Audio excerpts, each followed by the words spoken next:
Ha. Okey. Assalamualaikum warahmatullahi wabarakatuh. Okey, kita teruskan hari ini dengan topik bab 11 iaitu daya dan gerakan. Okey, sebenarnya bab 11 ni kita mulakan dengan maksud ya. Maksud apakah yang dikatakan dengan gerakan linear. Okey. Gerakan linear ni ialah gerakan suatu objek dalam lintasan yang lurus. Objek tu bergerak tapi dalam lintasan yang lurus. Okey, dan apakah yang dengar tapi kita tak tahu apa sebenarnya. Jadi jarak ni ialah jumlah panjang lintasan gerakan suatu objek. Okey. Contohnya 80 meter tambah 80 meter sama dengan 160 meter. Itu jumlah panjang lintasan. Okey, manakala sesaran ialah jarak terpendek yang menyambungkan dua lokasi dalam satu arah tertentu. Jarak terpendek. Okey, contohnya sesaran sama dengan 13.14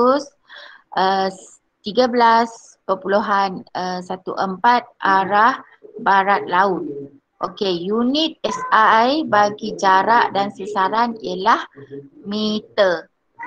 Ya, meter. Unit SI tahu kan? Okey, meter. Okey, contohnya cikgu beri lukiskan dalam rajah macam ni supaya awak boleh nampak. Okey. Ini rumah. Ni dari rumah kita. Contoh mula Okey, rumah pergi ke sini 80, lepas tu nak pergi ke kedai 80. So 80 meter tambah 80 meter yang akhir sekali destinasi kita. So kita tambah.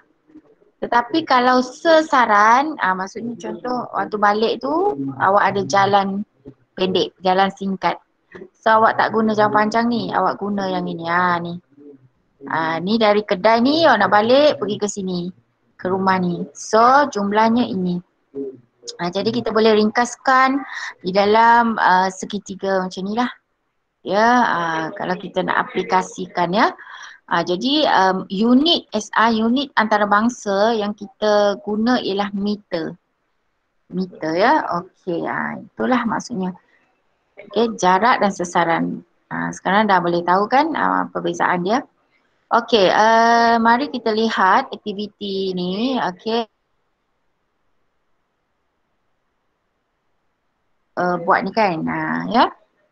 Okey, jadi aktiviti 11.1 ni mengukur jarak dan sesaran di antara dua lokasi. Okey, tujuannya ialah untuk mengukur jarak dan sesaran di antara dua lokasi. Bahan yang kita perlukan ialah pembaris dan peta laka. Ni peta laka lah. Ya, ni peta laka. Okey, cikgu kecilkan sedikit supaya boleh nampak. Okey, ni dia. Jadi awak kena tengok dulu, scan dulu maksudnya perhatikan dulu peta laka ni. Okey, lepas tu awak ukur yang merah ni. Tengok yang merah ni. Okey, lepas tu ada A, mana A? Ini A, B, C, D. Okey, kemudian awak nampak apa di sini?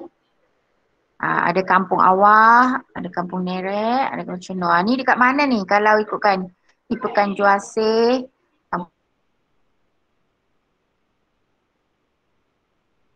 Rafi. Kalau nama-nama ni dekat mana ni? Negeri mana ni? Sebenarnya kalau awak tahu ni. Siapa yang tahu? Dekat.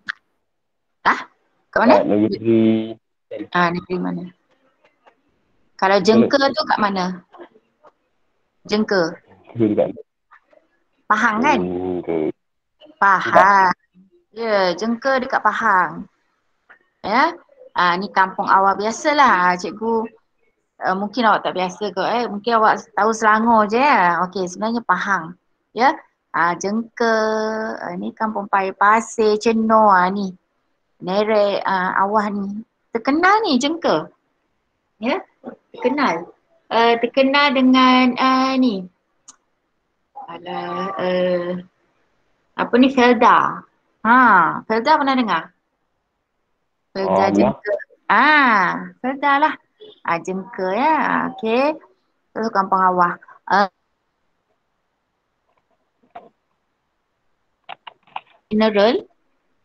Mineral kan saiz yang air mineral dekat situ. Mineral. Alah, saya pula lupa. Air mineral yang terkenal di situ. Sungai Goh. Sungai Goh.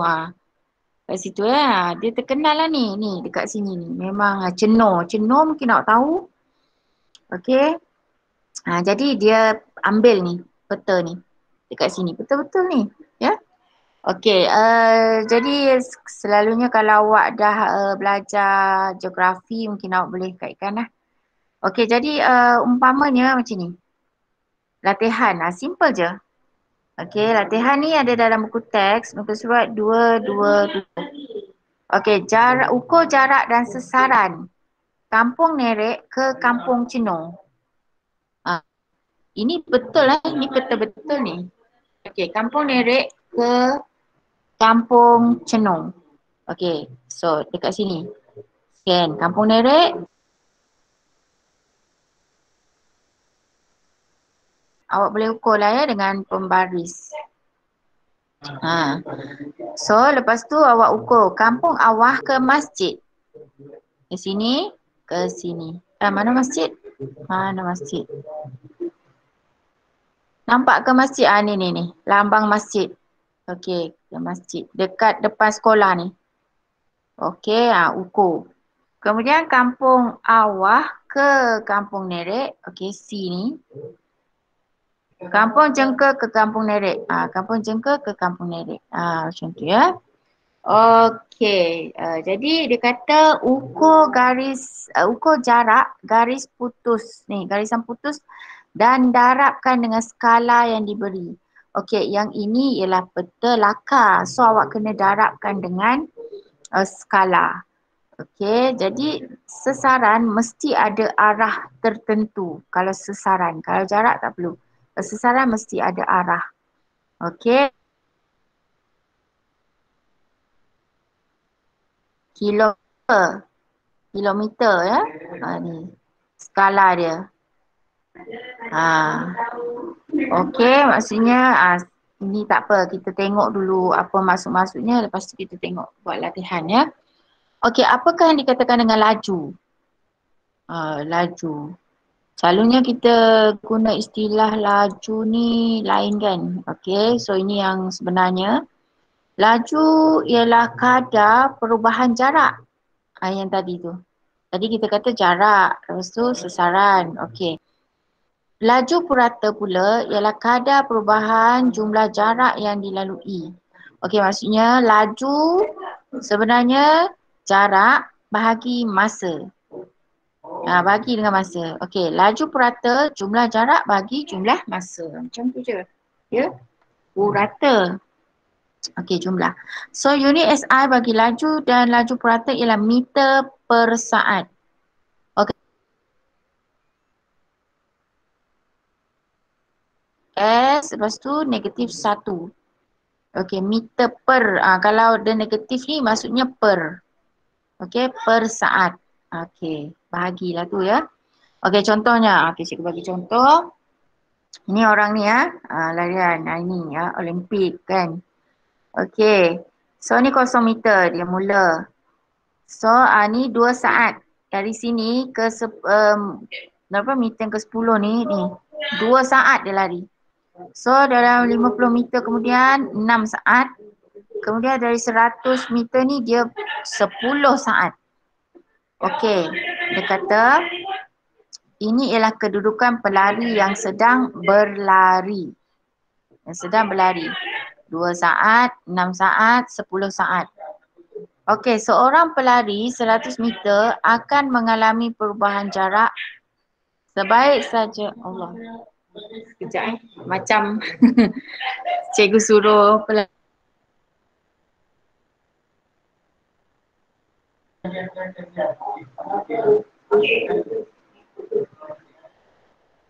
Okey.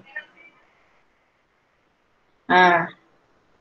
Biasalah kan kita ni secara ni atas talian masing-masing kan ada apa tempat masing-masing ya. Okey. So dia kata ni kedudukan yang tadilah.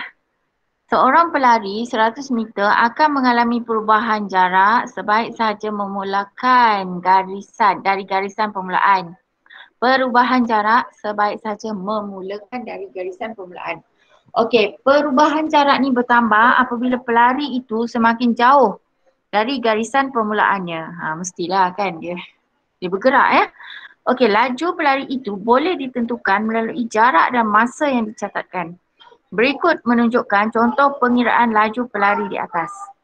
Okey, maksudnya laju pelari pada kedudukan A iaitu laju sama dengan jarak. Jadi 5 meter sesaat. Per saat ya. Okey. Kemudian B pelari ni pada B pula ni 50 lah. Okey, so laju sama dengan jarak bagi masa 50 bagi 6. Okey, jadi 8.33 meter per saat. Okey, jadi contohnya contoh pengiraan laju purata bagi pelari tersebut. Semua sekali. Kiranya laju purata jumlah jaraknya, jumlah jarak 100 lah. Okey, bahagi dengan masa dia. Masa dia pun 10 saat kan, 10. Okey, macam tu. Jadi jawapan dia 10 meter per saat. Okey, nampak Nampak dengan jelas sini. Apa yang cikgu katakan ialah jarak, sesaran, laju dan laju purata. Ya.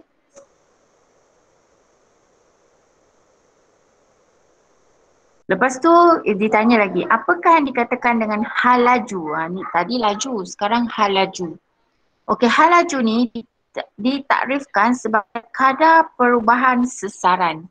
Macam tadi cikgu beritahu sesaran tu kan. Awak ingat jarak tadi dari lintasan yang pendek lah, terpendek kan. Okey. Dia kata hal laju takrifkan sebagai kadar perubahan sesaran. Oleh itu, hal laju ialah sama dengan sesaran bahagi masa. Okey, contohnya dekat sini. Okey, unit SI bagi hal laju ialah meter per saat. Meter per saat. Okey, contoh pengiraan. Okey, kita tengok sini ada gambar raja kereta.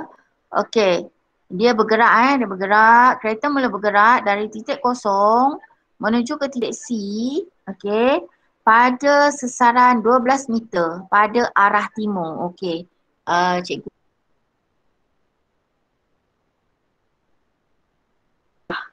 So kita sebutlah pada arah timur. Okey, kereta itu mengalami perubahan sesaran. Sebab dia dari kosong pergi A, pergi B, pergi C. Lepas tu ada tambah arah. Itu maksudnya menunjukkan sesaran ya. Okey, dia suruh kita kira. Jadi hal laju kereta dari titik O ke A, hal laju sama dengan sesaran bahagi masa. Sama dengan 4 meter bahagi 2 saat sama dengan 2 meter per saat ke arah timur. Sini. Sebab dia dah cakap ke arah timur.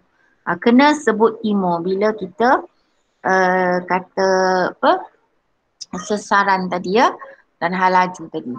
Okey, so hal laju kereta ni B, hal laju kereta dari titik A ke B tadi A ke O, O ke A. Sekarang A ke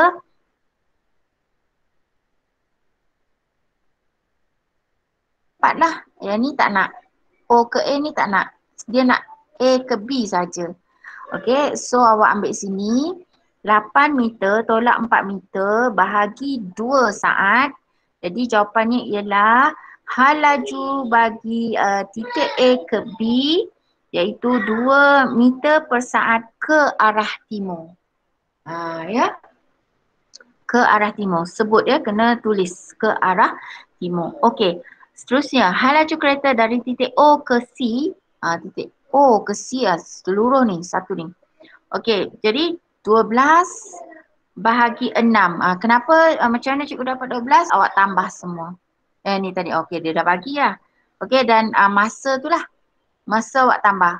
2 saat, tambah 2 saat, tambah 2 saat, 6 saat. Di situlah cikgu dapat 6 saat.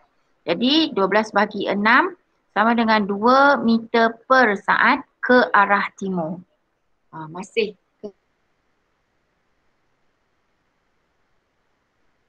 laju mewakili arah gerakan objek.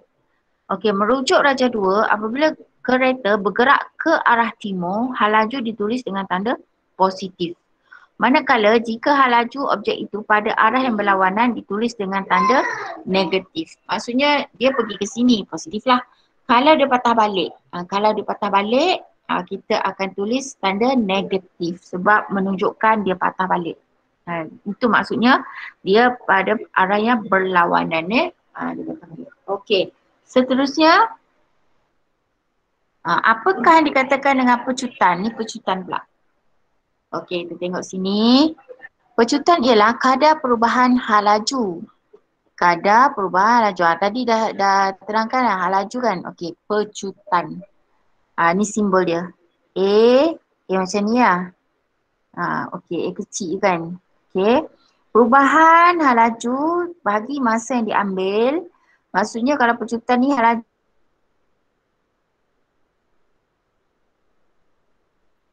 laju awal ni A. Okey, masa yang diambil T. Okey, so unit SI bagi pecutan ialah meter per saat.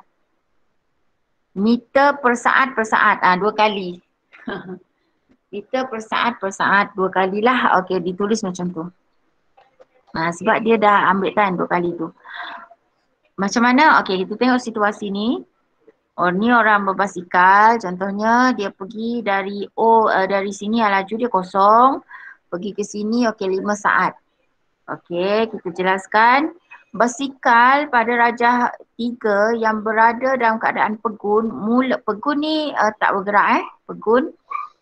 Mula bergerak dengan hal laju seperti yang dinyatakan di atas. Basikal itu dikayuh dengan hal laju yang semakin bertambah.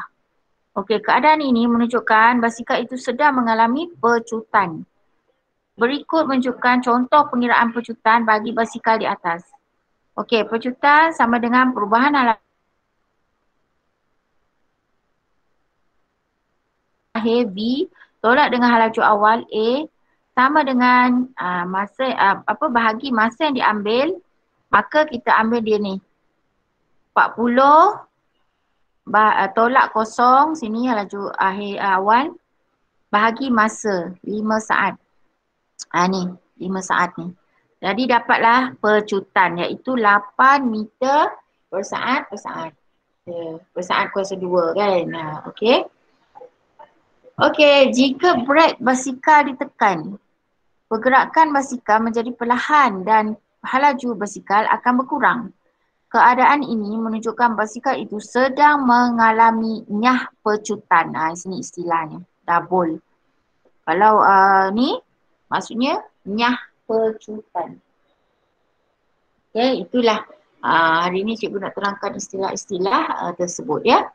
Okey, seterusnya A, seorang lelaki memandu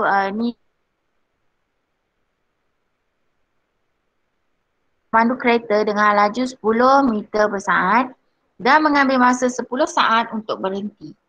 Okey, berapakah pecutannya? Masukkan saja maklumat tu ke dalam. Kalau boleh, tulis dulu formulanya sini. Siap-siap supaya awak macam nampak lah ya, awak senang nak kira. Maksudnya pecutan A ni sama dengan perubahan laju bagi masa. So bagilah, masukkan je yang diberi ni. Yang diberi ni apa? Okey, 10 tolak kosong. Okey, bahagi 10 saat. Dapatlah pecutannya 1 meter per saat kuasa 2. Okey, yang kedua, seorang murid menunggang motosikalnya dengan hal laju 30 meter per saat dan mengambil masa 2 minit untuk sampai ke sekolah. Nampak tak di-highlightkan 2 minit ni? sepatutnya kita nak saat kan. Okey, so saat tolak 0 meter per saat bahagi dengan 120. Macam mana cikgu dapat 120 ni? Ni 2 minit ni darab dengan 60 sebab nak tukar kepada saat. So jawapannya ialah 0.25 meter per saat. Okey. Ni. Seterusnya, nak tengok menyelesaikan masalah melibatkan laju, purata laju, hal laju dan pecutan dalam kehidupan seharian. Inilah yang sebenarnya yang kita nak. Sebab kita nak kira dalam kehidupan seharian. Ada kaitannya yang kita pelajari. Okay? Jadi istilah-istilah ataupun formula-formula ni, rumus lah. Penggunaan rumus ni amat penting kat sini. Rumus ni amat penting, jadi kalau boleh awak ingat ingat. Okay. Laju sama dengan jarak.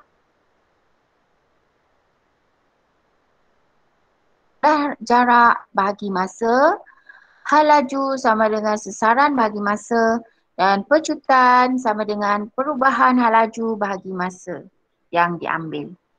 Okey, sebenarnya tadi situasi yang cikgu berikan tadi menyebabkan kita macam boleh faham kan situasi jarak macam mana, awak dah terbayang dah jarak tadi 80-80, kalau sesaran tu dia punya atas tu kan, dia punya lintasan dia, lepas tu macam mana kampung-kampung tu tadi, lepas tu kereta, basikal itu. Bila awak lupa, awak ingat balik soalan-soalan tu insya-Allah. Okey, pecutan ni macam mana, laju macam mana kan. Okey. Jadi contoh pengiraan ni cikgu berikan satu, seorang murid telah menyertai acara larian 100 meter. Dia telah mencatatkan masa 12.58 saat. Dan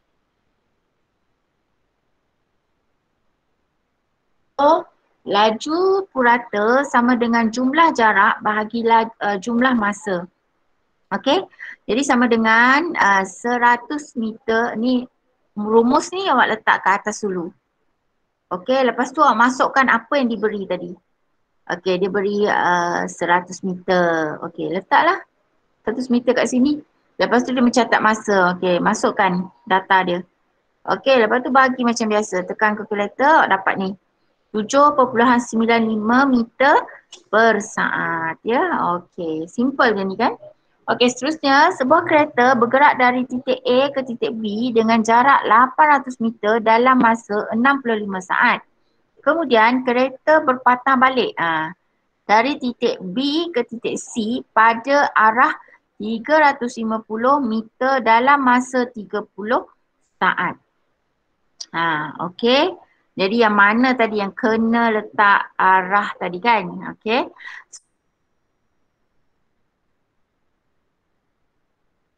B, dia nak tahu kat sini. Okey, so lajunya ialah jarak bagi masa lah. Okey, dia dah tulis dah siap-siap sini.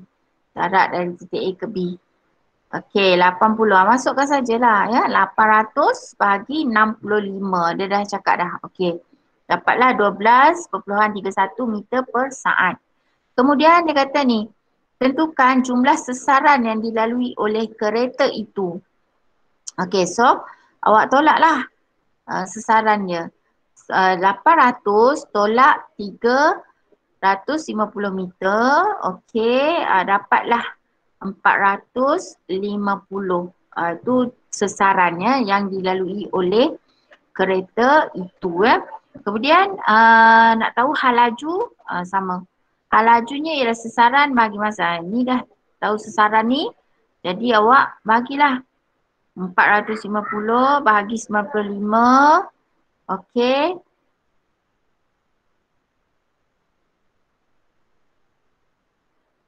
Meter per saat. Ya. Okey. Seterusnya, dia nak pecutan pula. Okey, berapakah pecutan Usain Bolt? Jika berlari dalam keadaan pegun dan mencecah laju 10.44 meter per saat, di garisan penamat 100 meter dalam tempoh 9.58 saat. Okey, pencetutannya ialah perubahan laju bagi masa. Okey. Dari awal lah ya. 100 ni, ni laju ni tolak kosong. Okey. Bahagi ni masa dia. Jadi dapatlah 1.09 meter per saat kuasa 2.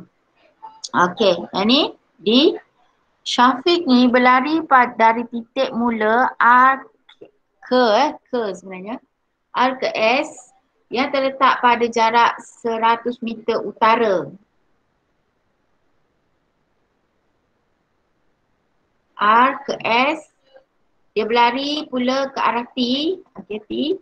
Kemudian dia dari timur ke S, kemudian dia meneruskan lariannya ke U, okey, pada arah selatan dari T. Jumlah masa yang diambil olehnya ialah 60 saat. Hitungkan. Jadi jaraknya, jarak kena ni lah, tambah je. Kalau jarak tambah je semua ni. 100 tambah 150 tambah 100. Itu ialah jarak. Okey, kalau sesaran, inilah sesaran ni. Yang singkat ni. R ke ni lah, dia singkat. Tak perlu nak pergi macam ni kan. Dia perlu R ke U je terus. Itu sesaran. Ke arah timur. Maksudnya awak kena tulis. Cikgu cakap tadi kalau sesaran mesti ada arah. So ke arah timur. Macam mana tahu? Ni. Sebab dia cakap ke arah timur. Okey, lepas tu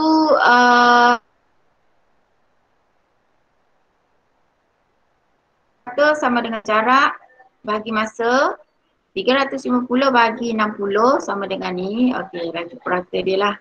Jumlah dia kan, dah cakap kan. Okey, 360 ni.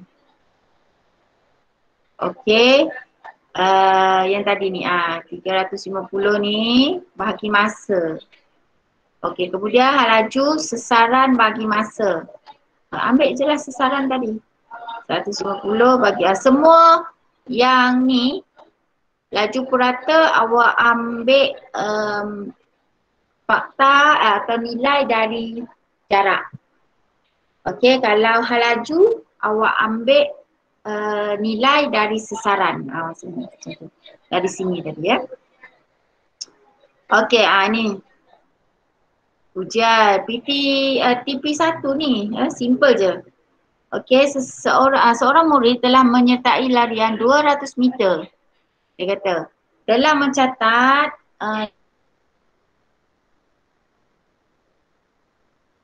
purata sama dengan jumlah jarak bagi jumlah masa.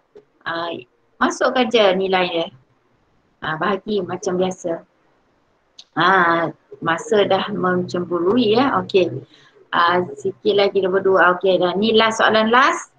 Dia kata Ahmad bergerak dari rumahnya ke Seremban menggunakan kereta menuju ke Port Dickson dengan jarak 25 km dalam masa 0.5 jam. Ni jam tapi kita nak saat. Okey, kemudian dari Port Dickson bergerak ke Nilai dengan jarak 40 km dalam masa 45 minit. Ni. Kalau awak boleh lukis lagi bagus ataupun kadang-kadang dibagilah. Ni dia bagi ya supaya awak nampak. Okey, so dia kata berapakah laju kereta Ahmad sehingga sampai ke Port Dickson. Okey, so awak ambil jarak tu. Tambah je semua. Okey, tambah jadi 225 meter. Ribu ni, ya. Tu, okey dari ke Port Dickson. Okey, Seremban ke Port Dickson saja 25. Nampak ni kan. Ribu ni kan, so dia meter, ini kilometer. Okey, bagi ni saat. Masa, dia nak masa di 0.5 jam tukar kepada saat. Jadi 18,000 saat. So awak bahagi je, tekan je kalkulator. Okey, dapatlah 13.88 meter per saat. Okey, berapakah laju kereta Ahmad sehingga sampai ke Nilai? Sampai ke sini. So jaraknya tambahlah. Ya, tambah. Dapatlah berapa? 27 laju sehingga sampai ke Nilai. 27. Macam mana dapat? Jaraknya, okey 40 kan? 40 ribuan ni lah. Dari Port Dickson tadi, Port Dickson sampai ke sini 40.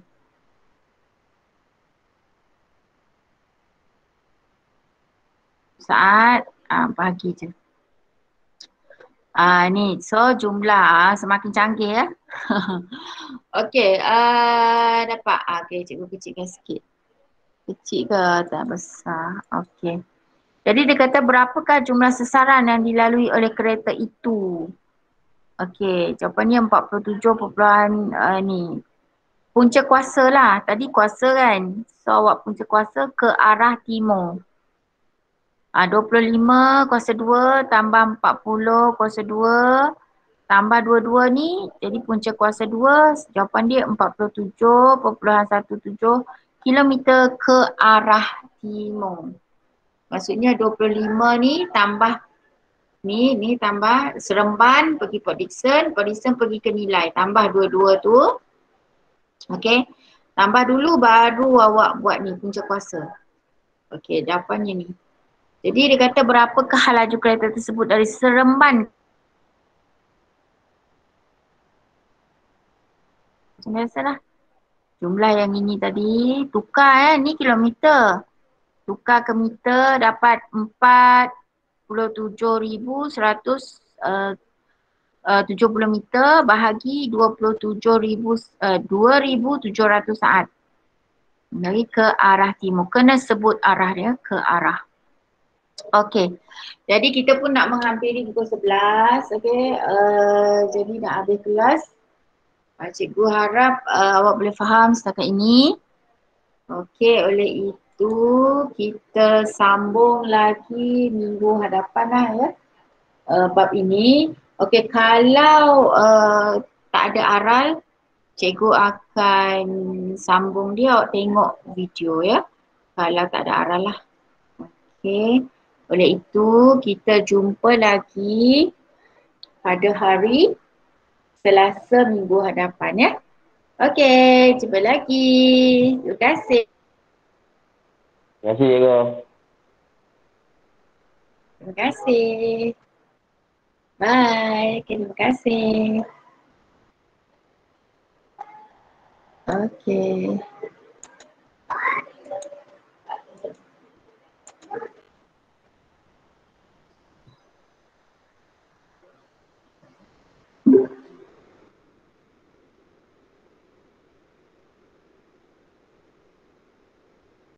Wujudkan objek yang bergerak dapat ditentukan melalui aktiviti yang dilakukan dalam makmal. Okey, menggunakan jangka masa detik. Inilah dia jangka masa detiknya.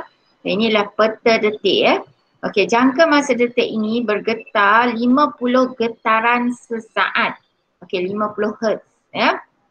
Jadi satu detik ialah sela di antara dua titik berturutan pada pita detik. Maka satu detik mewakili 1 bahagi 50 saat ataupun 0.02 saat. Macam itulah yang ni. Maksudnya ini ialah satu detik. Jadi ni antara dua titik ni. Itu ialah satu detik ya. Okey, jadi bila kita dia kata masa untuk satu detik sama dengan 0.02 saat. Okey, contohlah ya. Kita beri contoh. 5 detik boleh dikira menggunakan rumus berikut. Yang ni.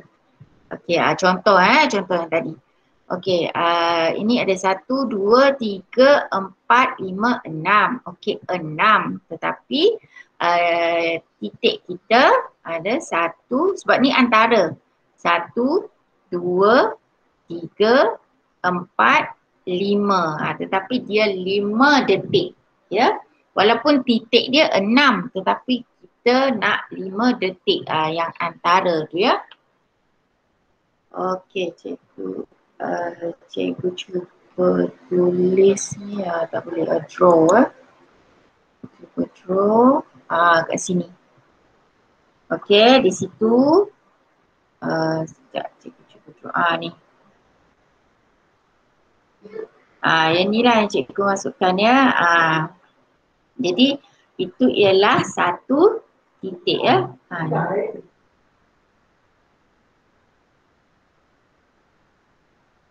Okay. Macam tu. So, pengiraan untuk pengiraan untuk menghitung hal laju. Kita tengoklah. Yang ini ya, sesaran. Sesaran ialah panjang pita detik itu.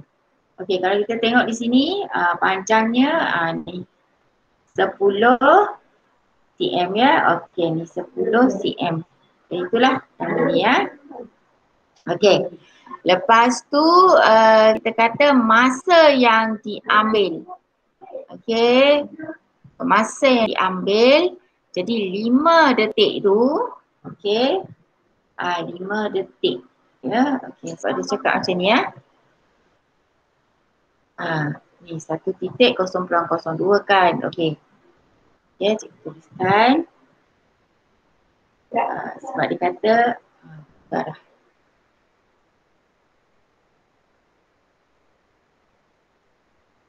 Highlightkan, cikgu cuba highlightkan. Masa yang diambil ni tadi.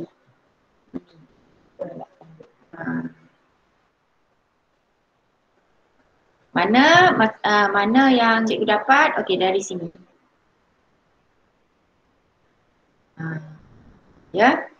Jadi 5 detik darablah 0.02. Jawapan dia ialah 0.1 ya. Saat.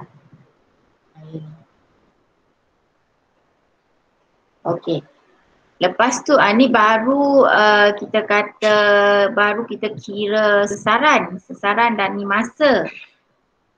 Tapi sebenarnya kita nak hal laju pilih warna.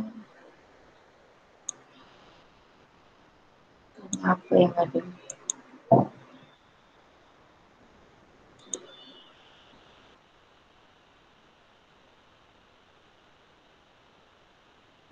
Jadi sebenarnya dekat sini ialah hal laju ya. Hal laju.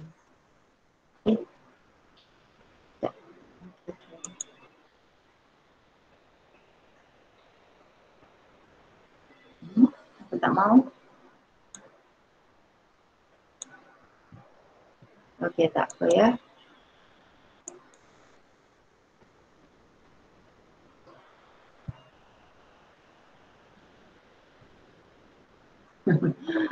Sekejap ya. Hal laju.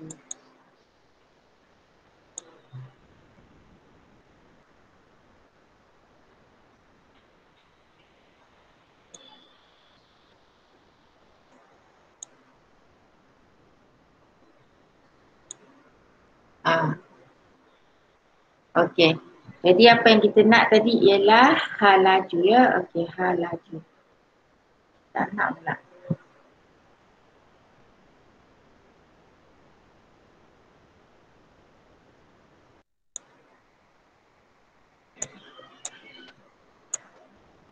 Jadi bahagi je lah sesaran ni. Macam mana cikgu dapat sesaran? Cikgu dapat sesaran. Apa dia tak nak?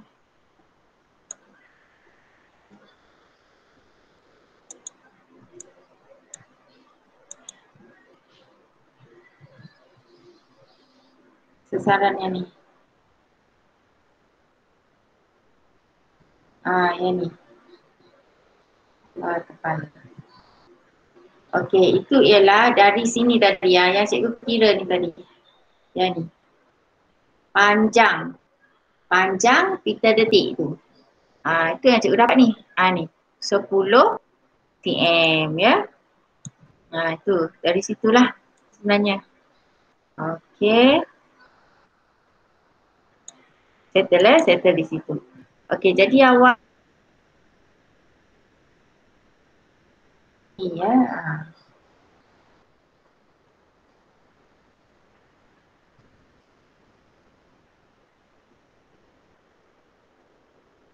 Cikgu dapatlah ni.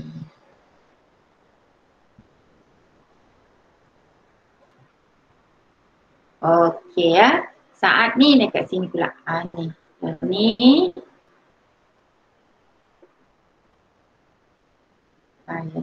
Ya, macam tu. Jadi jawapan ya. Okey. Macam tu.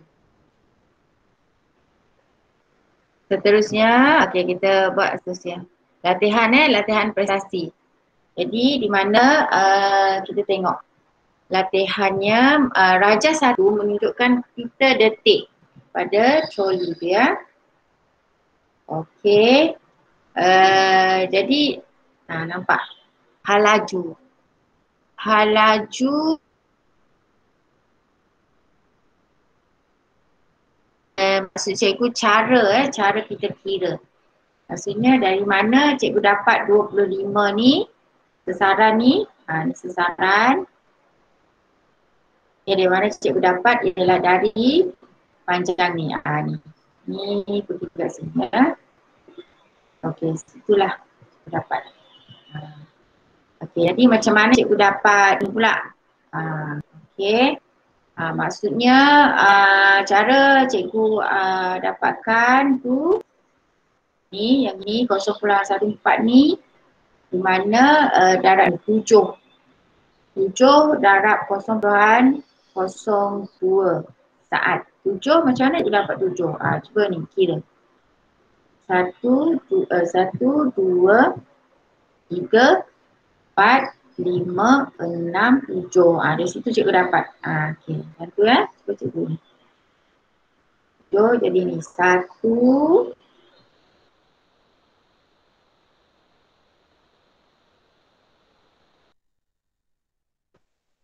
1, 2,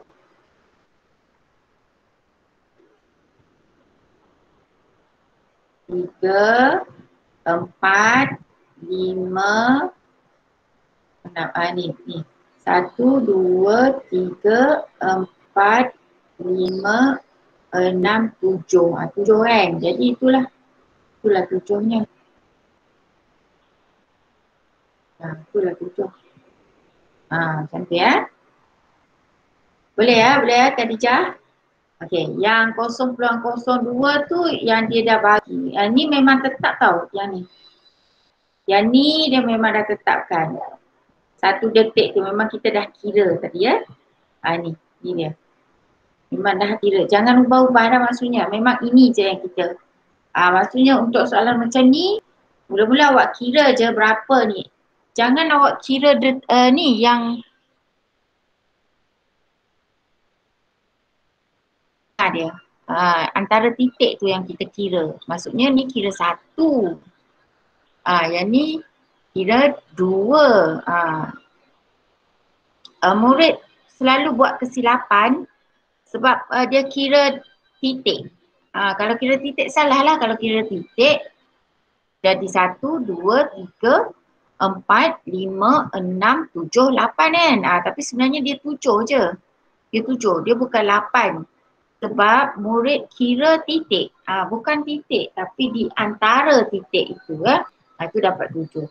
Jadi jangan silap. Jadi awak bahagilah macam biasa ya. 25 bagi 0.04. Awak kena darab ni dulu. Okay, dapatlah. Jawapan dia yang ini. Okay. Kemudian, okay next. Sama juga. Ni nampak tak? Yang kedua ni macam mana? Jadi dia kata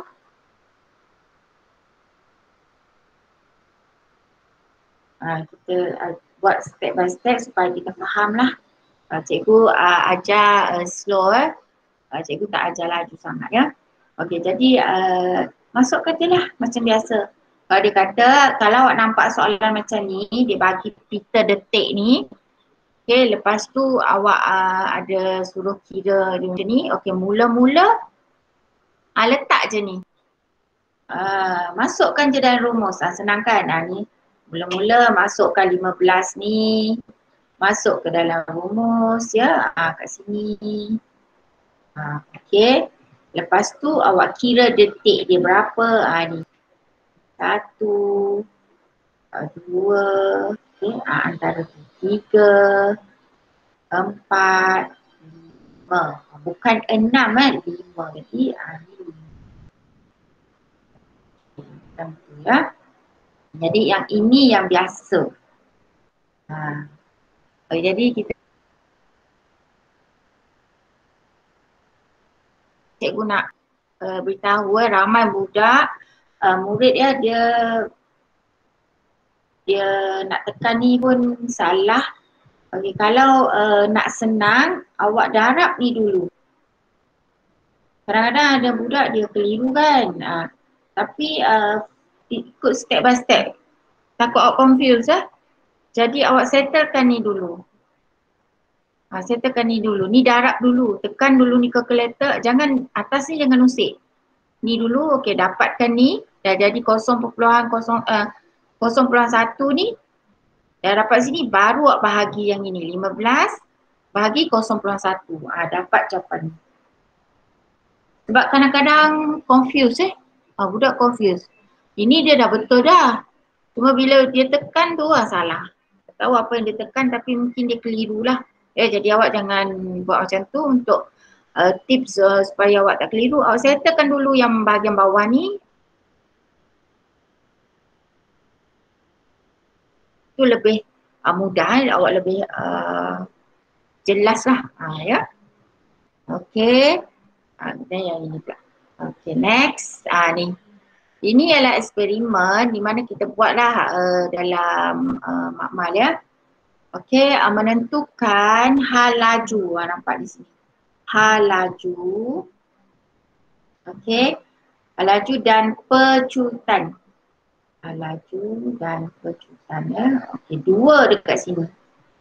Sebenarnya apakah perbezaannya? Hal laju dan pecutan. Objek menggunakan jangka masa detik. Okey, bahan dia pita detik lah. Okey, radas kita jangka masa detik. Ni jangka masa detik. Bongkah kayu, troli, pembaris, bekalan arus ulang alik 12. Okey, kita susun macam ni. Okey, cikgu ajar macam mana cara kita buat laporan. Macam 1, jangka masa detik dihidupkan dan troli dibiarkan bergerak menuruni landasan. Okey, pita detik dikumpulkan. Pita detik yang diperolehi dikumpulkan. Okey, pita detik dipotong kepada 5 jalur. Okey, setiap jalur mempunyai 10 detik dan ditampal secara saling bersebelahan untuk membentuk carta seperti yang ditunjukkan dalam rajah. Okey, perkataan yang awak kena tukar kalau buat laporan ialah yang ini ya. Disusun, okey, kemudian dihidupkan, okey tukar ya. Dikumpulkan, dipotong dan ditampal. Okey. Jadi kena tukar kalau kita buat laporan ya. Jangan awak ikut sesuatu, bukan, itu ialah.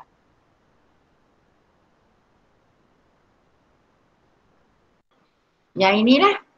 Awak kena susun macam ni tadi. Awak potong-potong pita tu panjang Bila dia dah tarik macam tu dia panjang. Jadi awak kena potong satu-satu macam ni. Jadi berapa potongan? Awak kena kira ni satu-satu ni. 10. Yang ni contohnya 10 detik ni. Dia rapat kan. Okey, ni 1. Ini 2. Okey, 3. Okey, 4. Dan ini ialah 5. Okey. Jadi kita ni potong. Kira dululah, lepas tu potong lekat dengan gam. Tampal. Okey, ni panjang. Next, jadi next terusnya yang awak buat ialah panjang setiap jalur pita itu direkod. Panjang dia. Panjang direkod ya, direkod.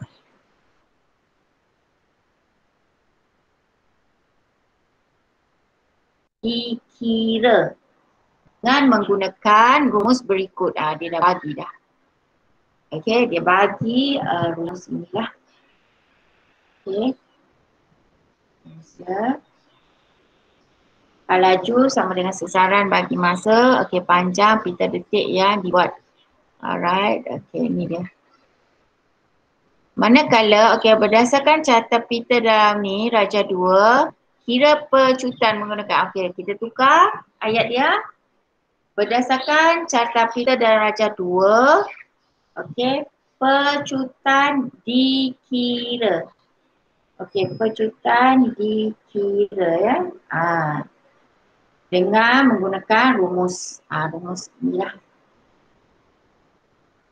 Okay, rumus ni lah. Okey, tu dia. Sama ya cikgu cakap tadi. Okey, contoh pengiraan. Cikgu nak tunjuk contoh pengiraan ya. Okey, Raja 1.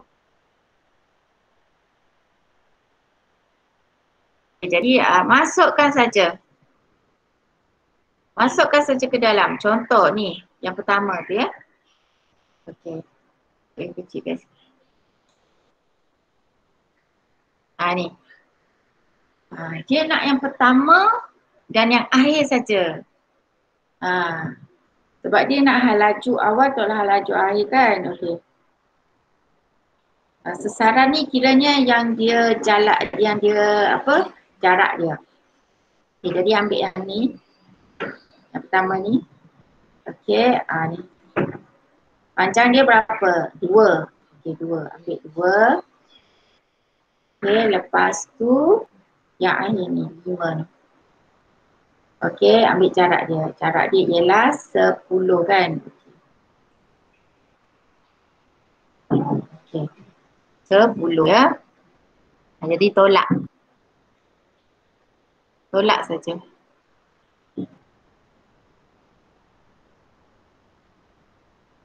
Sepuluh tolak 2. Betul tak? Jadi ni 10 cm.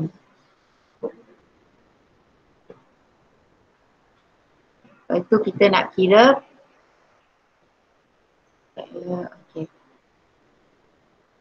Panjang pita detik yang dibuat. Ini maksudnya panjang pita detik yang dibuat 10 detik. Masa yang diambil. Inilah. Ni pengiraan untuk satu.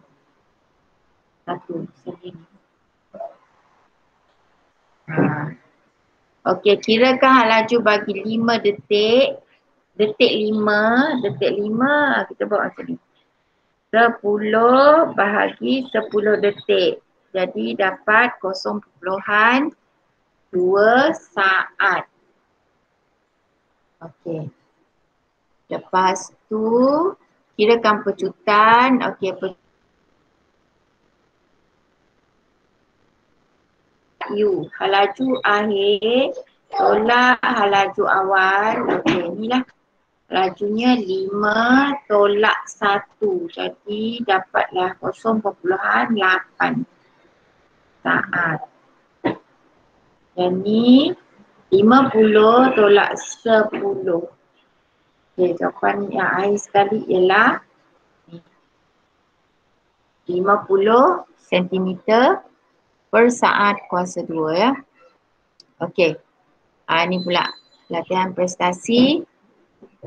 Okey, Raja 2 menunjukkan sebahagian daripada jalur pita detik yang telah ditampal bersebelahan. Okey, awak dah tampal ni. Mewakili pita detik pertama dan kelima. Dia nak 5 je. Okey, jadi awak nak buat ni. Apakah yang ditakrifkan dengan hal laju? Hal laju ialah perubahan sesaran ya. Perubahan sesaran.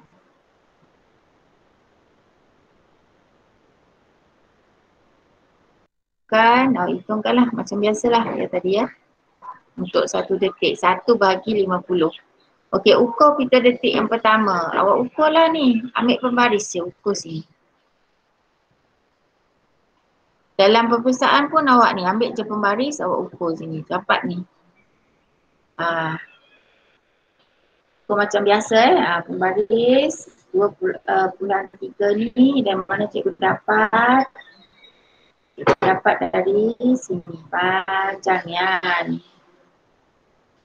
Okey, mana cikgu dapat yang ni 4.8 tu dari yang kedua ya. Yang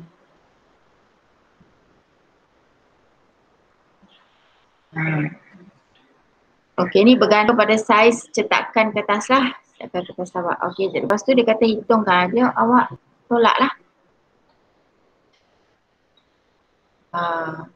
Mula-mula cari yang pertama. Lepas tu cari U, ini B. Jadi tolak je.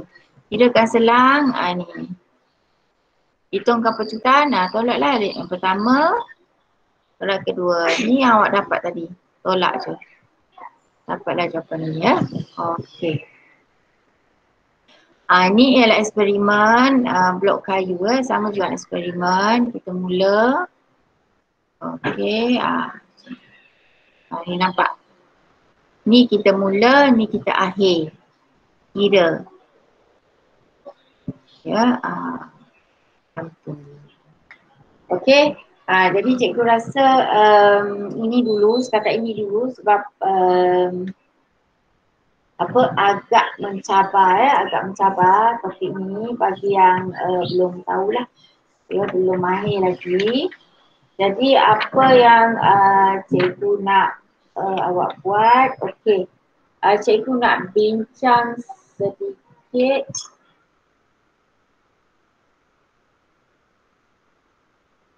yang ini ya, sekejap ya, cikgu present ada satu lagi ya. Satu lagi present. Cikgu bincangkan buku Sasbadi ya, buku Sasbadi. Nanti awak salin je yang cikgu bagi tu ya. Nampak dia tulis.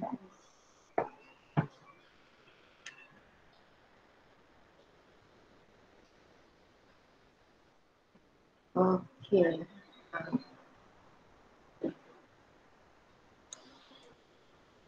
Okey, cikgu bincangkan buku Sasbadi.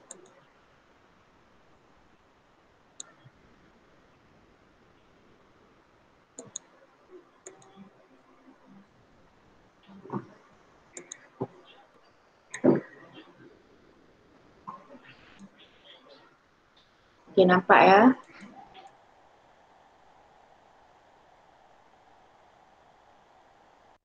Oh, 10.30 ya. Okey. Sikit lagi ya, 10.30. Awak rehat ke? Oh, ada kelas ya? Okey, yang ini cikgu paparkan sekejap ni. Okey, inilah dia ya. Yang awak boleh tengoklah, awak salin dah. Ya. Okey, masa pun dah tamat. Okey, jadi cikgu akhiri PDPR kita pada hari ini sebab masa pun tak mengizinkan ya. Kita akan sambung ni esok ya. Okey, Assalamualaikum warahmatullahi wabarakatuh. Okey, hari ini kita akan membincangkan topik seterusnya ya, dalam bab 11 bab daya dan gerakan, iaitu subtopik kita pada hari ini ialah 11.4 iaitu jisim dan inersia ya. Okey, jisim dan inersia ni ialah salah satu subtopik ya dalam bab 11 ini. Okey, kita ucapkan terima kasih ya ataupun kredit tu Cikgu Izu, seorang guru sains yang hebat. So kita guna video dia untuk kita sama-sama kongsi perkongsian ilmu, ilmu sains ya. Jadi kita guna video dia sebagai meet kita pada hari ini ya. Okey. Alright. Okey. Sebenarnya jisim ni adalah kuantiti jirim yang terkandung di dalam sesuatu objek. Okey. Kita highlightkan warna kuning tu. Okey, kuantiti jirim. Ya. Dalam sesuatu objek. Okey, unit SI bagi jirim adalah kilogram. Kg ya. Okey, international lah ni ya. Semua saat. Okey, jisim dan berat adalah dua perkara yang berbeza. Ni jangan keliru kat situ lah. Ya. Mungkin selama ni awak ingat jisim tu sama ke dengan berat? Sebenarnya tidak. Dua perkara yang berbeza iaitu jisim dia tak berubah. Walaupun di mana saja anda berada. Kan? Namun begitu, berat boleh berubah-ubah mengikut tempat. Ya, okey. So, mari kita lihat. Tengok sebelah tu ada gambar timbang kan. Menimbang berat badan. Okey. So, mari kita lihat apakah yang kita katakan jisim tu dia tak berubah. Walaupun di mana berada, okey, tetapi berat. Ya. Berat boleh berubah. Okey, mari kita tengok ya. Seterusnya. Okey. Dekat sini. Okay, my weight on earth is around 560 Newton. Jadi,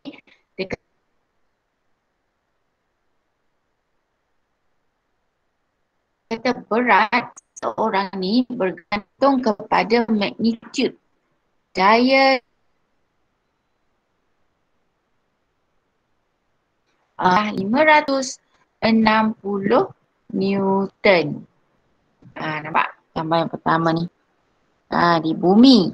Tetapi kalau berat dia, kalau awak pergi ke bulan, berat awak ialah 92.59 Newton. Lebih ringan Jadi berat di ni lebih ringan. Manakala kalau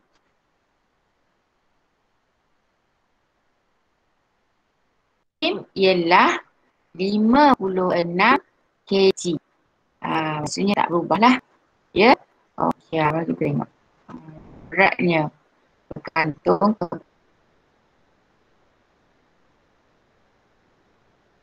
kepada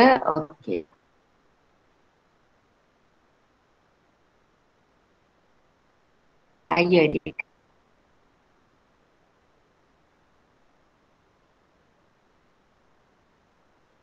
Tapi berat awak macam ni lebih berat lah daripada di bulan. Disebabkan apa?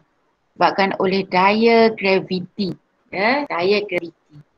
Okey, jadi sebenarnya inisia ni, beralih pula pada inisia, adalah sifat semula jadi sesuatu objek yang cenderung untuk menentang sebarang perubahan asal. Okey, objek itu sama ada objek tersebut adalah dalam keadaan pegun atau statik je ataupun dalam keadaan sedang bergerak. Dia sifat semula jadi yang menentang. Dia menentang perubahan tu. Okey, sebenarnya inisia ni dia bukan kuantiti fizik. Macam mana tu? Maka inisia ni tidak boleh diukur. Tak boleh diukur pun. Tiada nilai dan tiada unit. Kan? Tak ada nilai, ada unit. Macam mana tu? Okey, mari kita tengok. Apa yang cikgu maksudkan tu, dia tak boleh dinilai, tak ada, tak boleh diukur, tak ada nilai dan tak ada unit. Kan? Sebab dia bukan kuantiti fizik Okey, seterusnya. Okey, mungkin dengan contoh awak boleh nampak Okey, sekejap. Okey, supaya kita boleh nampak, cikgu bagi contoh.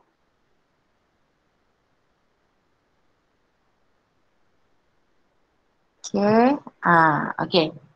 Ini ialah situasi di mana melibatkan inisia.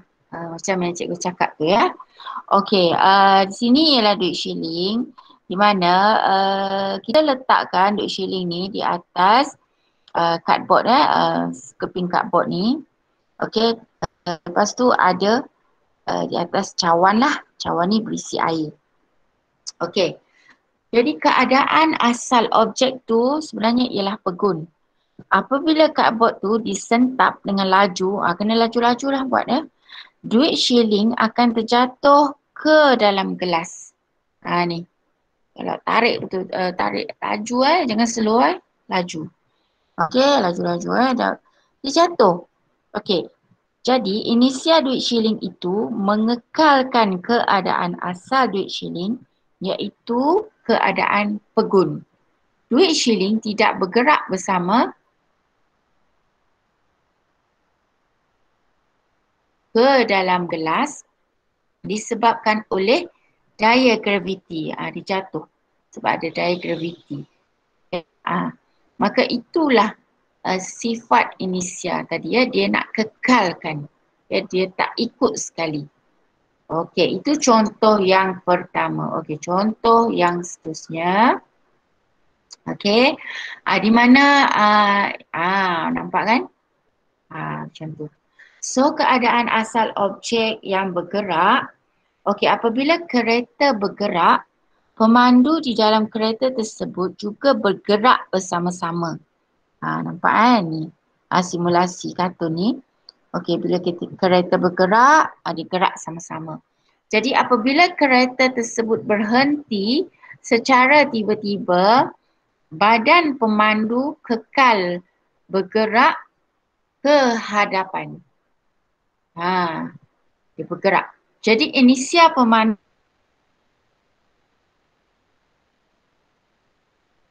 keadaan yang bergerak itu.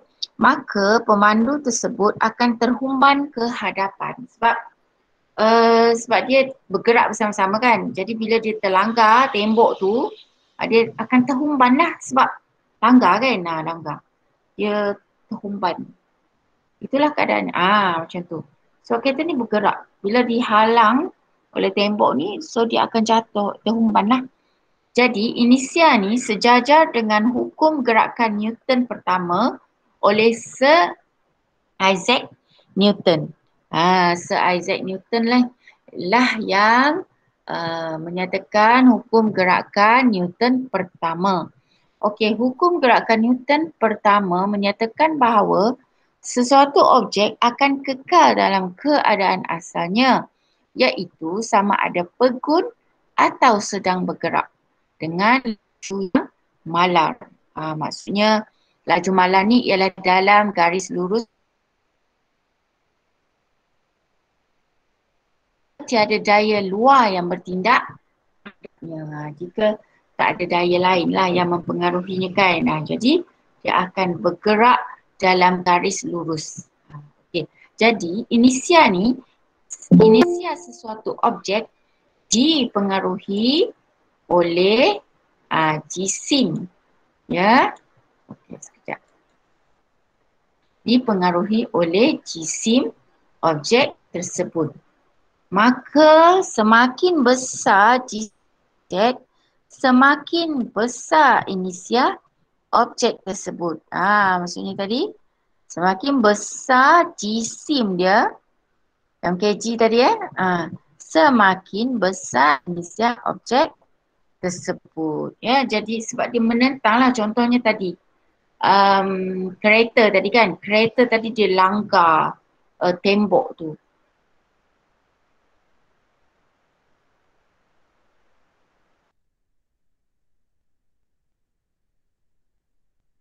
Lost. Okay.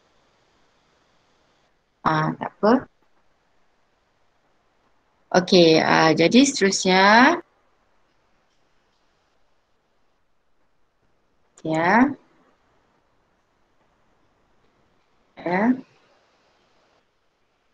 Okey, itu ialah dua situasi tadi. Okey, tentang inisial ya. Okey, seterusnya.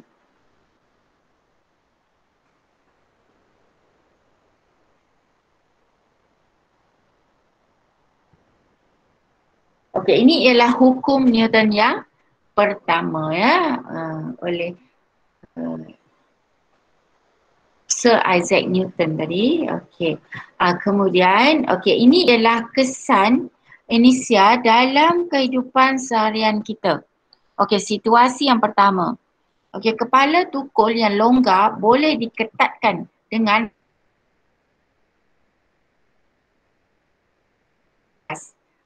ni. Kalau ni kan awak ketuk-ketuk sikit, awak ketuk hentak-hentak sikit kepala dia ni, maka hentakan yang laju menyebabkan kepala tukul bergerak ke bawah disebabkan oleh inersia. Kalau awak ada tukul kat rumah, kepala dia longgar macam mana lah awak nak buat kan? So awak hentak-hentakkan bahagian tukul pada permukaan yang keras. Jadi dia akan masuk lah, pada tukul tu akan masuk ke bawah disebabkan oleh inersia. Mungkin selama ni awak tak perasan kot ya. Cari balik tukul mana yang longgar tu ya. Awak hentak-hentakkan, insyaAllah ya. Okey, lepas tu situasi yang kedua, payung yang basah dapat dikeringkan dengan memutarkan payung itu dengan laju. Ni selalu kita buat kan, musim-musim hujan ni, semalam hujan,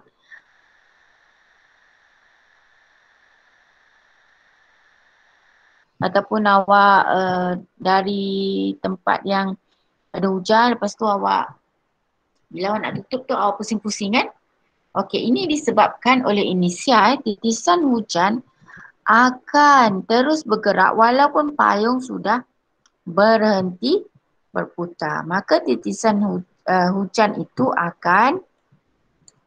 akan jatuh daripada payung. Ini simple je sebenarnya. Selalu kita buat tapi sebenarnya itu ialah inersia. Okey. Inersia. Okey. Tak sedar pun kan? Okey, seterusnya. Okey, situasi yang ketiga. Okey, sos di dalam botol kaca boleh mengalir keluar dengan menggerak-gerakkan botol dengan cepat ke bawah dan menghentikannya secara tiba-tiba. Ni pun sebenarnya inersia. Ni selalu kan nak makan sos kan, nak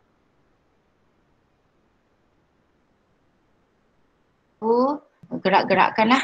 Lepas tu awak tuang. Macam mana sos tu boleh mengalir? Ya, sebabkan inersia sebenarnya. Apabila botol dihentikan, inersia sos yang berada dalam keadaan bergerak akan keluar ke bawah dan mengalir keluar dari botol ya. Itu adalah situasi inersia. Okey, seterusnya.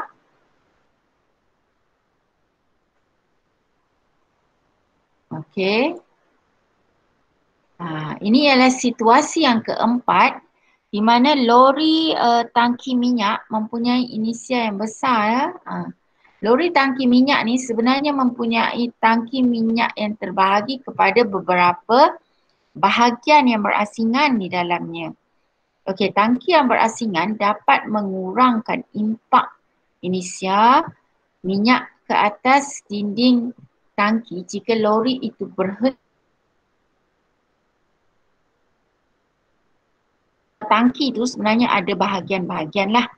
Dia tak ada, dia tak semua tu masuk tangki ya. Sebenarnya ada bahagian-bahagian. Okey, tujuannya ialah untuk mengurangkan impak inersia minyak tu jika dia berhenti ya. Kalau tiba-tiba nak brake mengejutkan, pemandu tu tak nampak ya ada traffic light di depan. Jadi dia nak berhenti. Jadi bila dia berhenti secara mengejut tu, maka di bahagian-bahagian ni dia boleh kurangkanlah inersia tu. Kalau awak bayangkan kalau semua ni kan, semua ni inersia ni, jadi agak membahayakan lah. Jadi kalau macam ni, dia tidak membahayakan ya. Okey. Jadi sebab dia ada bahagian-bahagian. So tak bahaya. Untuk keselamatan lah sebenarnya. Okey, jadi kita nak buat ulang kaji. Pernyataan manakah yang benar tentang jisim? Okey, maka jisim ini diukur dalam unit Newton. A, adakah A, adakah B? Okey, jisim adalah bukan kuantiti fizik dan tidak boleh diukur. Okey, kalau C, jisim boleh berubah-ubah mengikut tempat. Ataupun D, jisim seseorang sentiasa kekal tanpa mengira tempat. Okey. D. Jawapannya D ya. Sekejap. Okey, cikgu admit ya. Okey, Abdul Rahim masuk ya. Okey, jawapannya ialah D. Jisim seseorang sentiasa kekal tanpa mengira tempat. Ya, Kalau kat bulan kan? sekejap. Kat bulan dia sama jisim. Yang berubah tu ialah berat. Tadi kita sebenarnya dah bincangkan ya. Sebenarnya kalau jisim ni dia diukur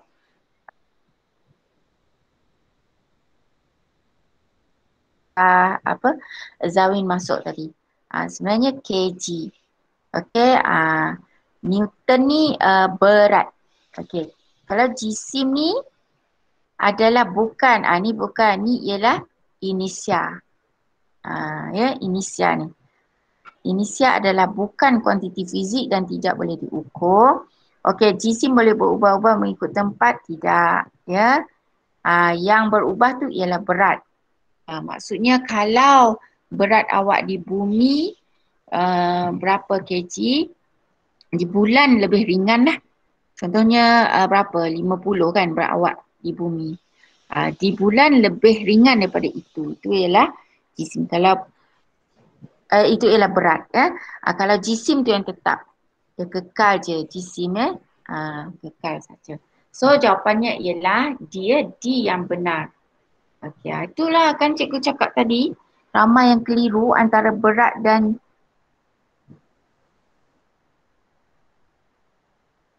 okey, seterusnya. Kita tengok soalan yang seterusnya.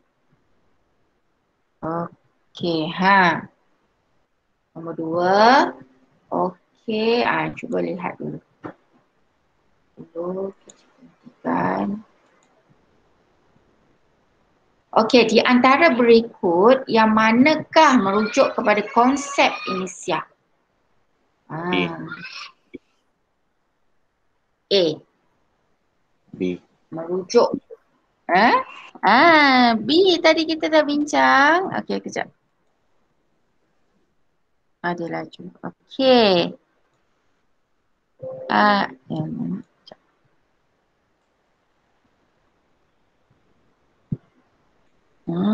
Sekejap ya.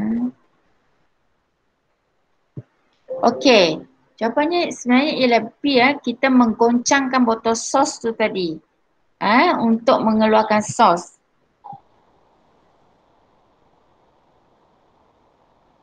Apa yang sedang jatuh tu bukan juga. Jadi sebenarnya ialah B. Baru sebentar tadi ya. Kita yang baru masuk tu lah ya. Okey, seterusnya. Kalau D? D, keupayaan. Betul tak? Keupayaan graviti. Dari yang tinggi, kan kita pernah belajar tingkatan 3 kata saya. Ya, tingkatan 3. Tenaga keupayaan graviti. Kalau buah apple tu sedang jatuh. Boleh tak apa ya, kita ulang kaji. Okey, seterusnya.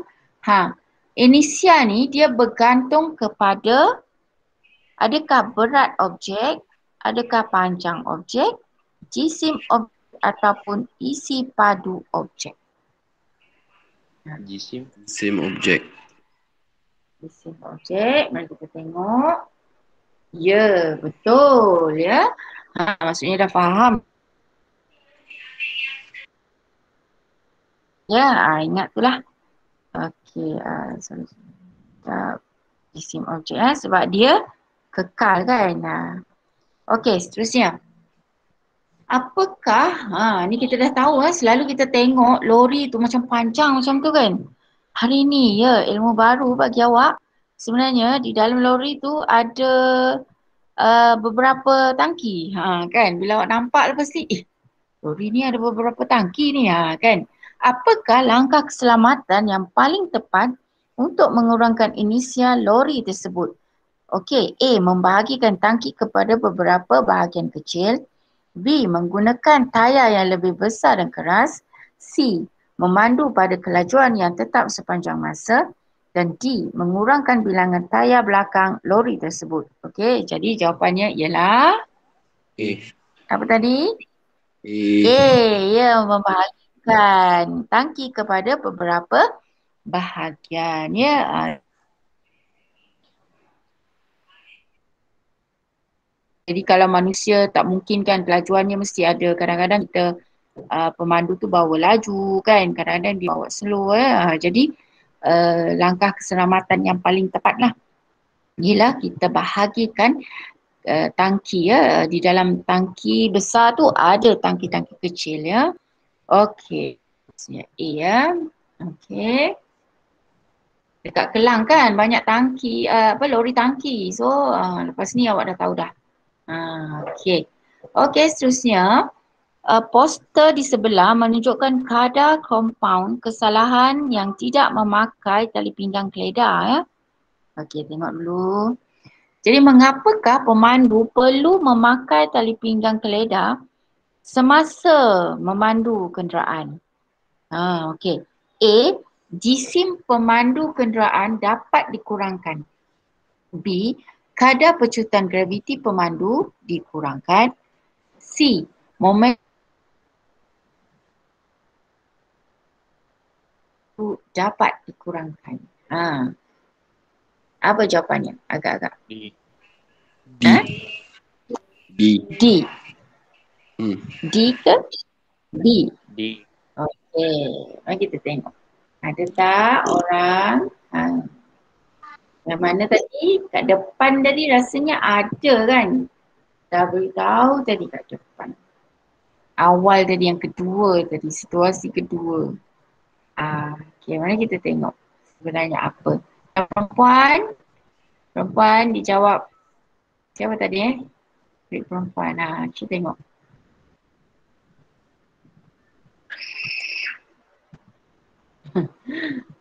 Ada ni ya.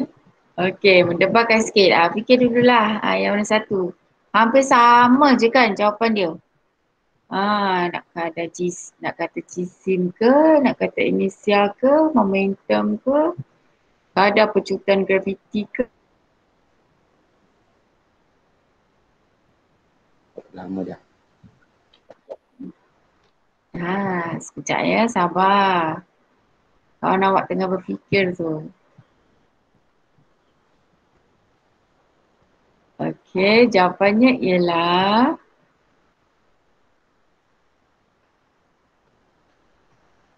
cikgu lanjutkan.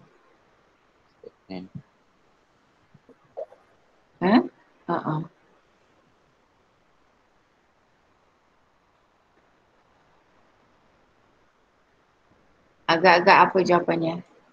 D. D. A? D. A.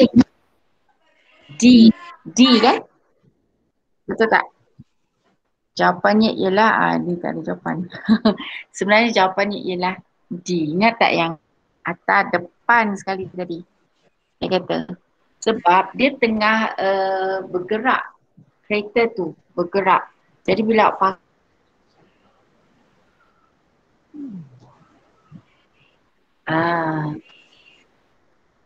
jawapannya dia. Okey, itulah dia. Itulah dia sebenarnya yang kita nak pelajari pada hari ini. Okey, tak apa. Ada lagi sambungan. Bukan ni saja ya. Okey. Jadi dah boleh faham ya apa maksud inisial? Boleh faham tak? Maksudnya dia nak kekalkan. Dia nak mengekalkan. Okey, boleh ya. Alright, cikgu teruskan kepada nota yang seterusnya. Tadi siapa yang terlepas tadi? Okey, kita ulang iaitu jisim ialah kuantiti jirim yang terkandung dalam sesuatu objek. Okey, bagi jisim ialah kilogram. Okey, nilai jisim objek tetap jika kuantiti jirim dalam objek tidak berubah. Okey. So dia tetaplah. Kalau pergi kat mana-mana pun kg berat awak, jisim awak ialah 50. So 50 tak berubah. Okey, jadi inisia ni, ini ialah sifat semula jadi sesuatu objek yang cenderung menentang sebarang perubahan keadaan asal objek dalam keadaan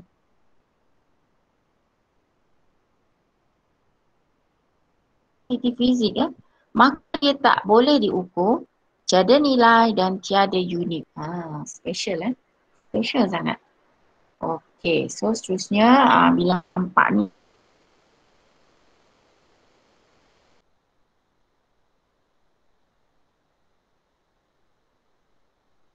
Sentak kat board tu. Lajulah jangan slow-slow.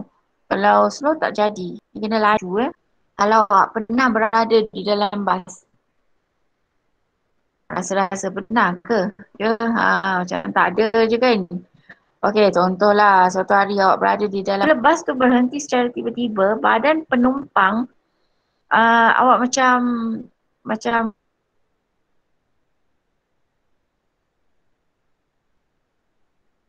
keadaan asal ni. Macam awak akan tergerak ke depan sikit kan. Dia bergerak. Sebab bergerak dia macam sebab awak tiba-tiba bas tu berhenti. Macam tu. Boleh tak? Boleh bayangkan tak situasi tu? Ya. Jadi sebab tu awak kena pegang dah. Ya. Nanti awak akan terhempan sekali. Okey, jadi bahayalah. So itulah dia. Sebab awak bergerak sekali dengan keadaan yang bergerak itu. So ni tadi hukum gerakan Newton pertama tadi diperkenalkan oleh Sir Isaac Newton. Okey, jadi sesuatu objek dia kata akan kekal dalam keadaan asalnya. Ini yang pertama hukum Newton pertama, iaitu sama ada pegun atau sedang bergerak. Macam tadi cikgu cakap. Dengan laju mala dalam garis lurus. Jika tiada daya luar yang bertindak ke atasnya. Contohnya tadi yang pertama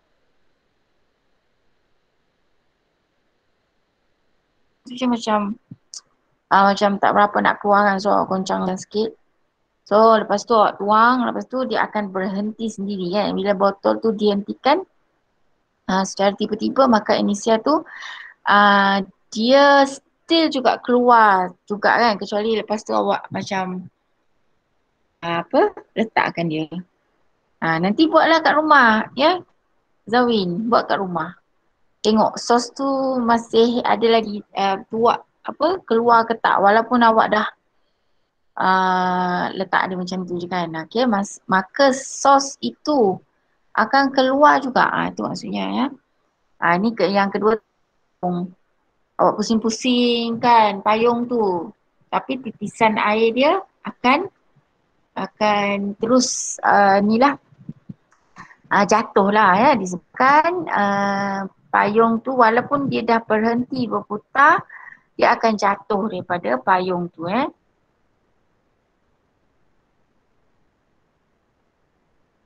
Contoh cikgu nak gerakkan sikit. Okey.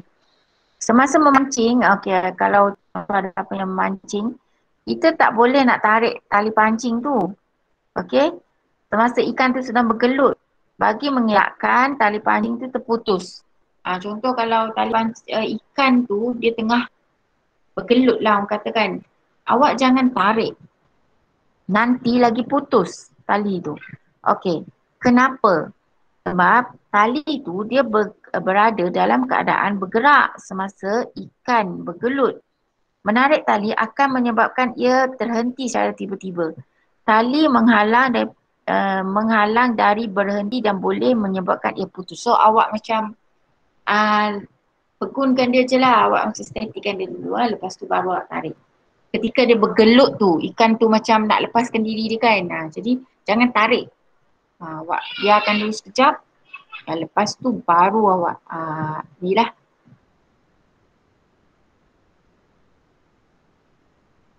Okey, kalau di dalam buku awak, buku teks ataupun Dalam makmal kita boleh juga lakukan seperti ini ya. Contohnya, kita gunakan, isikan baldi dengan pasir. Okey, jadi kata Sir Isaac Newton tu tadi, semakin besar jisim sesuatu objek, semakin besar inisia. Maksudnya kita isi tin kosong. Kat sini dia guna tin kosong boleh. Baldi pun boleh. Isi dengan pasir. Lepas tu antara tin kosong dengan yang berisi pasir, yang manakah mengambil masa yang lama untuk berhenti? Rasa-rasa. Rasa-rasa awak yang kosong ke yang ada pasir tu, yang macam lambat nak berhenti. Okey. Jadi kalau kita buat sebenarnya, okey, di dalam makmal, yang B tu, yang ada pasir tu, dia mengambil masa yang lebih,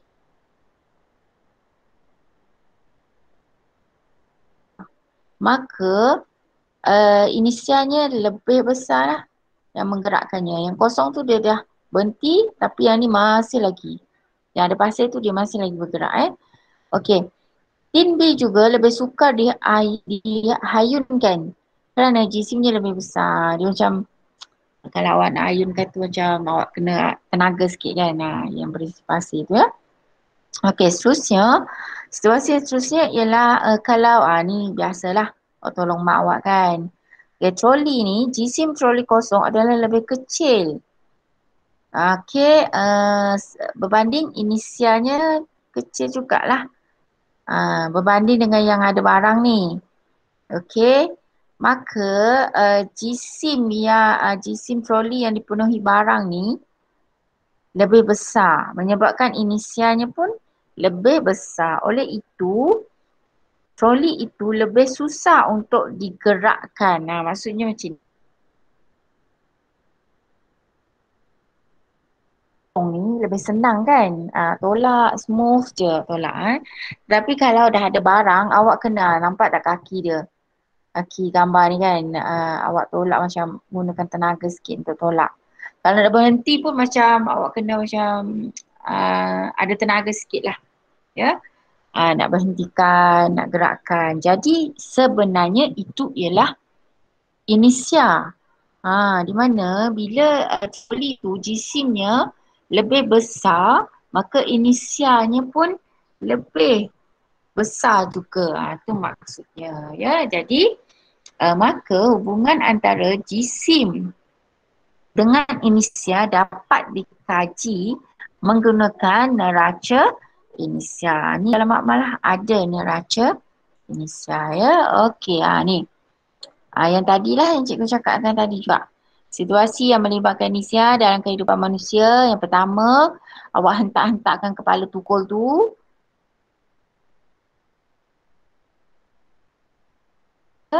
Boleh masuk. Yang kedua, payung tu awak pusing-pusing, boleh keringkan. Yang seterusnya tadi, ni yang baru sikit. Okey. Baru ni bola snooker. Dia mula-mula dalam keadaan pegut. Apabila batang kayu tu awak tolak, maka kan dia macam pergi ke arah tu dan tush macam tu kan, dan memindahkan bola tu kan. Inisia ya. Ni biasalah yang pergi snooker ni. Okey, ini yang positif. Ini situasi yang positif. Kalau yang negatif, okey, situasi yang melibatkan dalam keadaan kehidupan manusia ni yang negatif, kesan dia boleh mengakibatkan kecederaan kepada pemandu kereta. Jadi oleh itu, itulah kereta ni kita sediakan dengan beg udara, penyandar kepala dan tali pinggang. Biasa awak nampak mungkin ada ayah awak letakkan penyandar kepala dekat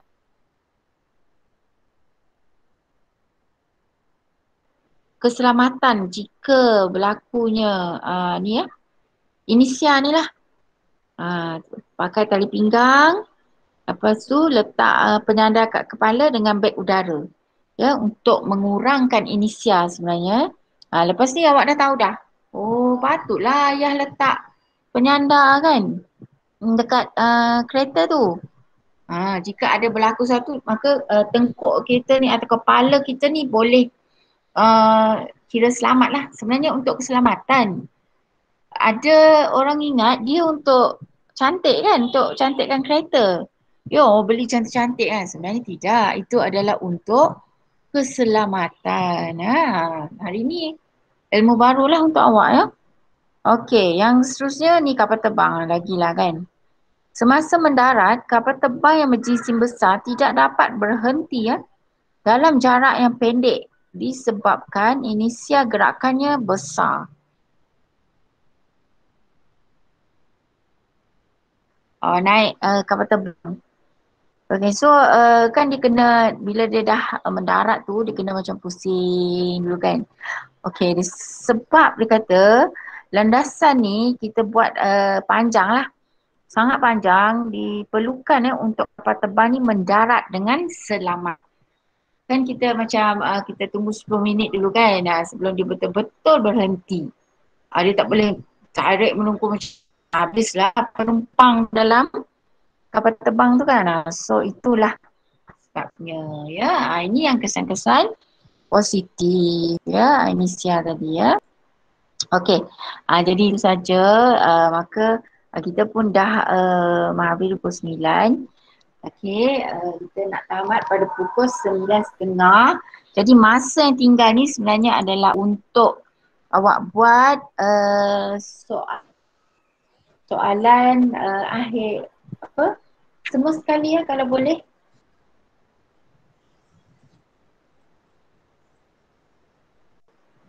Okey, ataupun nak tengok mula-mula buat dulu, lepas tu nak tengok jawapan tu betul ke tidak. Okey. So boleh cek kat situ ya. Kalau tak tahu boleh tanya cikgu. Kira-kira tu pun boleh.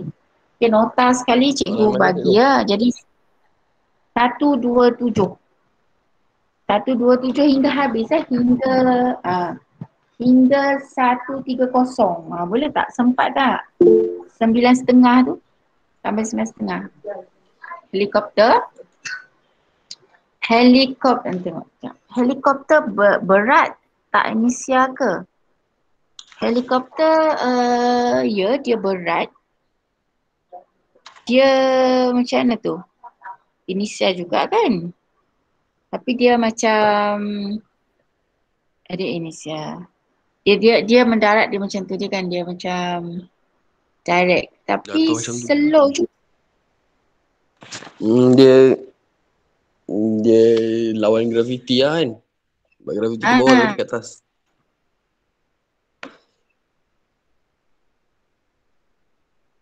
Slow, dia nak mendarat tu dia slow.